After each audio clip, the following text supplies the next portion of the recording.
djepi i qytetërimit ose i kulturës ruse, kjo është e vërtet historike dhe kjo është qenë në antikitet. Dhe është Kievi, djepi i vërtet i Rusisë.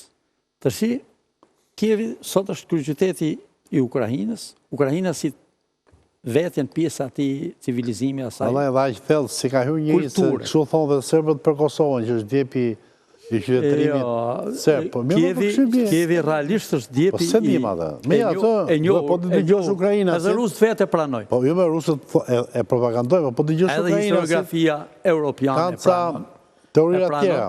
Por pranohet dhe diçka tjetër. Diferenca mes tyre popujve reflektohet gjatë rrugtimit historik, sidomos kur perandoria austro-hungareze, një pjesë të mirë të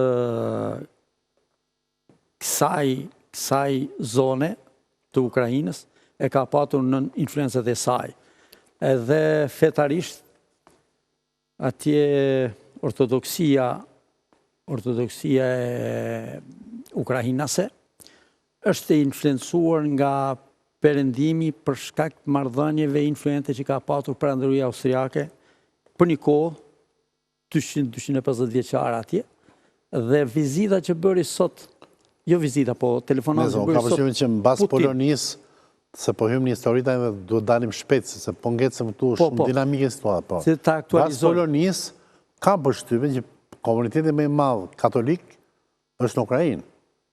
Se polakët nga gjatë në ndryshme që ka qenë burim lufte me Rusin gjithos, ka qenë bota katolike slave me botën ortodoksi slave. Zotë Zhej, aty është i fenomeni krishterë ndryshe nga Polonia është katolike.